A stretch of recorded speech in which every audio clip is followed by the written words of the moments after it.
All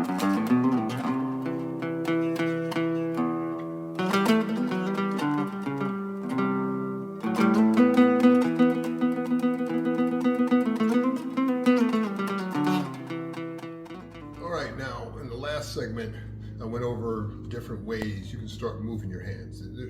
The truth of the matter is there's an unlimited number of ways you can move your arms, okay? So just keep that in mind.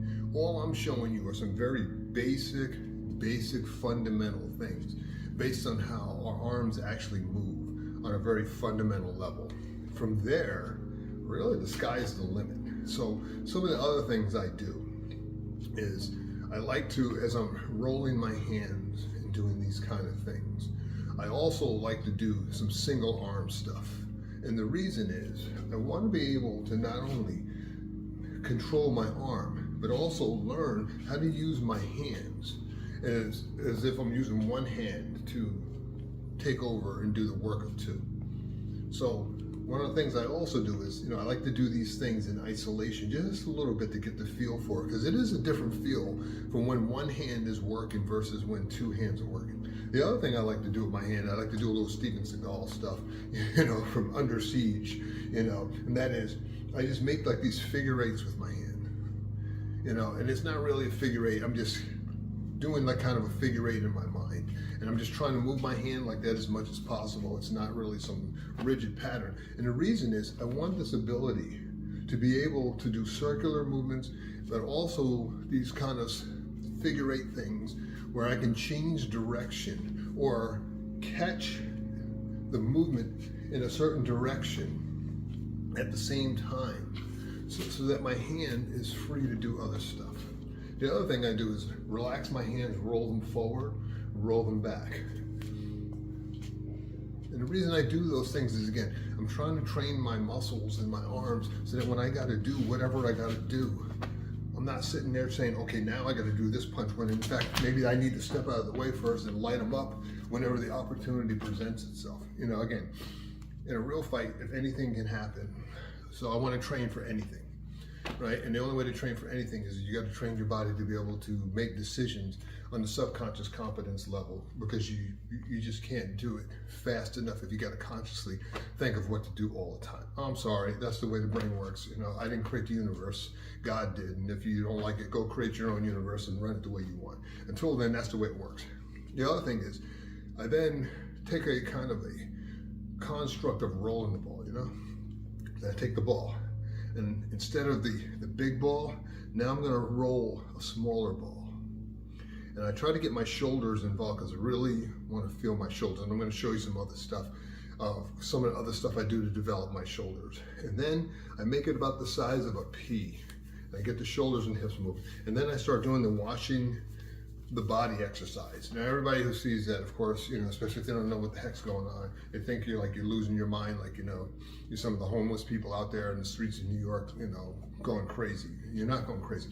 What it is I'm training myself sensorially to recognize the pattern in the movements, no matter how chaotic it may look, because I'm training my brain to recognize it. So in other words, wow, okay, consciously I know this hand is touching this hand, but from a sensory standpoint, my hand doesn't know this is my hand in vis-a-vis. So as I'm following my hand and playing this game, what I'm doing is I'm sensorially training my hand that's on top of, I'm gonna follow this hand, to try not to move more than what is necessary. I'm synchronizing my body, and then this hand is trying to escape and this hand's trying to stay with it, and I switch it up. And then I do the same thing with my arms, where I feel pressure, so I train myself how to move when I feel even the slightest pressure, to relieve the pressure and create space for myself in vis-a-vis. Or how I can move and trap things in vis-a-vis. The idea is you want to explore and train your body as much as you can, just to be able to move as freely as possible. In a real situation, you don't have a lot of time try to sit there and think of all the things you could possibly do. And the only way to do that is you want to be able to just spontaneously do things with the control over your body without you going all over the place. Think of it like this. When you touch a hot surface or you step on something, right? Your hand, I touch something hot, because after, you touch the stove about 8 times, you kind of get the message when you're a little kid, right? And like your hand pulls back immediately. Usually you don't feel the real pain until after you pull the hand away, right? And the point I'm making is, that's a reflex reaction because it protects your body. And my point is, people can move that fast. We all can move relatively that fast, especially at close range, but you got to get your brain out of the way. But if I'm thinking, I'm going to touch that and I'm going to pull my hand back, too much going on.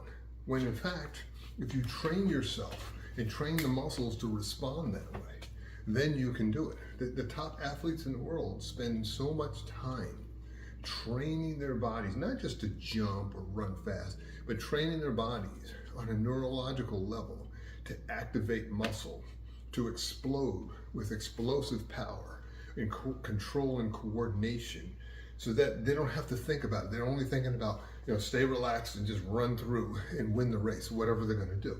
So it's the same kind of thing when I'm doing these things. I'm training myself to recognize these things, and I'm training myself to move the way I would want to be able to subconsciously move. I'll make a great point of this.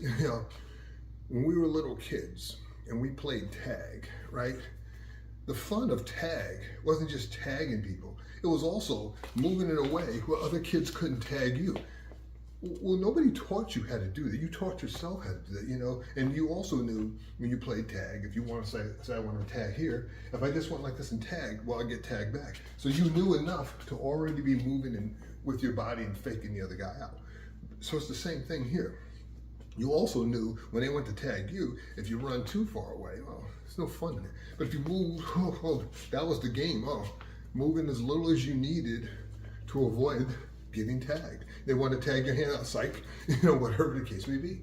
So we know how to do this because we did it as kids, but then we get to be adults and somebody told us we got to stand like this and practice getting hit or some stupid thing, right? So when you're practicing these things, you want to have fun with it and you want to be as creative as possible. I'm going to show you some other creative things in the next video, because I'm probably going to drop all these videos at one time, let you go through them at your own pace, because I think spreading them out too much, it kind of loses some of the flavor. And I want you to be able to look at what I'm doing, see the kind of stuff I do, and then understand it and go back and practice some of this stuff on your own and even mix it up the way you want. I don't care. The reason why I say mix it up any way you want, and I know that sounds contradictory, to the way I'm presenting it, it's just because of the fact that, well, if you got to do something, if I got to lift my knee and kick somebody, well, I got to be able to just do that. My point is, what's most important is you got to do it. I don't care what order you do it, but you got to do it. You got to practice it. And if you don't practice it, you're just not going to get good at it. I don't care who you are, how athletic or skilled you think you are.